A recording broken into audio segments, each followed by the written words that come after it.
नमस्कार दोस्तों, स्वागत है आप सभी का आपके अपने YouTube चैनल ज्ञान सागर हिंदी पर।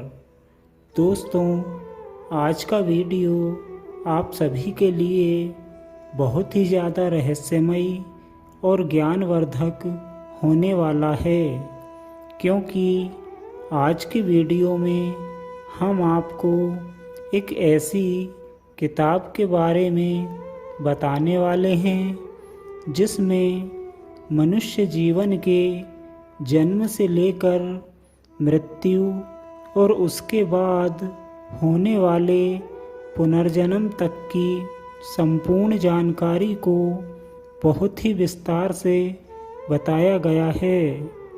दोस्तों, अगर आप जन्म, मृत्यु और पुनर्जन्म के इन रहस्यों को जानना चाहते हैं तो वीडियो को अंत तक ज़रूर देखिए।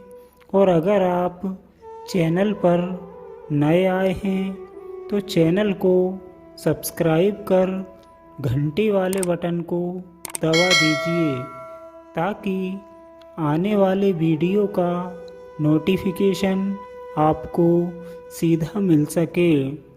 क्योंकि इस चैनल पर हम आपके लिए ऐसे ही धार्मिक एवं पौराणिक रहस्यों के वीडियो लाते रहते हैं। तो चलिए दोस्तों, शुरू करते हैं आज का वीडियो। दोस्तों, गरुड़ पुराण 18 पुराणों में से एक माना जाता है। यह एक ऐसा महापुराण है जिसमें मृत्यु के पहले और बाद की स्थिति के बारे में बहुत ही विस्तार से बताया गया है, और साथ ही मृत्यु के बाद होने वाले पुनर्जन्म के बारे में भी बताया गया है। पुनर्जन्म एक ऐसा विषय है जिसके बारे में हर कोई जानना चाहता है।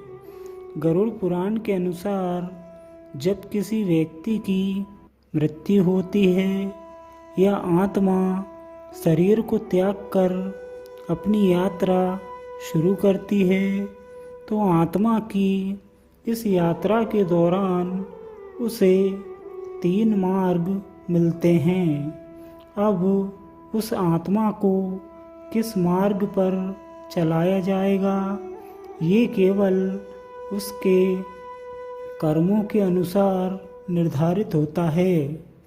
यदि मरने वाला व्यक्ति सज्जन पुरुष होता है तो इस यात्रा के दौरान उसे ज़्यादा कष्ट नहीं मिलते, लेकिन यदि मरने वाला व्यक्ति सज्जन पुरुष नहीं है तो ऐसी आत्मा को इस यात्रा के दौरान बहुत ही भारी कष्ट झेलने पड़ते हैं। इसके बाद जब आत्मा यमलोक में पहुंचती है तो यमलोक में आत्मा को 24 घंटे तक रखा जाता है, और इन 24 घंटों के दौरान आत्मा को ये बताया जाता है कि उसने अपने जीवन में कितने पाप और कितने पुण्य कर्म किए हैं, और इसके बाद उस आत्मा को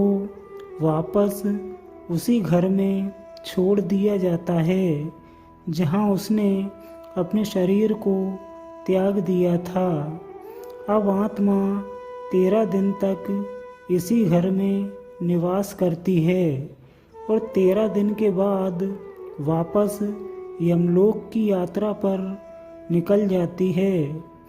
यमलोक पहुंचने के बाद यमराज द्वारा इस आत्मा को उसके कर्मों के अनुसार फल दिया जाता है, और आत्मा के द्वारा दिए गए कर्मों के आधार पर ही उसका अगला जन्म निश्चित होता है। ऐसा माना जाता है कि यदि मरने वाला व्यक्ति कोई सज्जन पुरुष है या जिसने अपने जीवन में दया, धर्म और दान जैसे सत्कर्म किए हैं तो उसे फिर से मनुष्य योनि में जन्म मिलता है। लेकिन यदि मरने वाला व्यक्ति दुष्ट या पापी है या उसने अपने जीवन में हमेशा अधर्म और पाप जैसे कर्म किए हैं तो उसे कीड़े मकोड़े या दूसरे जीव योनि में जन्म लेना पड़ता है।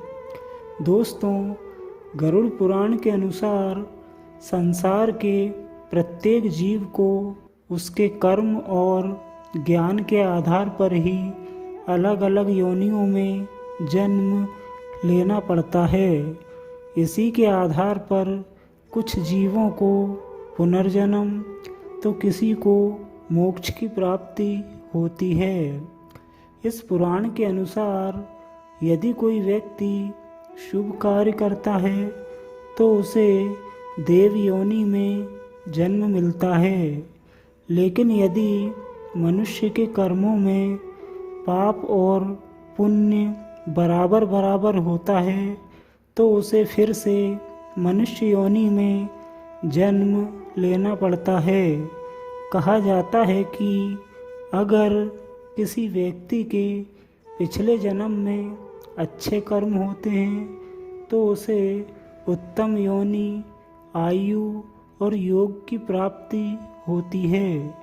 इस पुराण के अनुसार जब किसी व्यक्ति की मृत्यु होती है तो उसका ज्ञान और उसके कर्म उसकी आत्मा के साथ ही चले जाते हैं और उसी के आधार पर अगले जन्म में उसे योनि की प्राप्ति होती है। प्रत्येक व्यक्ति को उसके पुनर्जन्म और इस जन्म में किए गए कर्मों का फल जरूर मिलता है। पुराणों में ये भी बताया गया है कि मृत्यु के समय हर व्यक्ति उसी चीज़ को याद करता है जो उसके मन में चलती रहती है और मृत्यु के समय वह व्यक्ति जिस भाव के बारे में सोचता है अगले जन्म में वह व्यक्ति उसी भाव के साथ जन्म लेता है।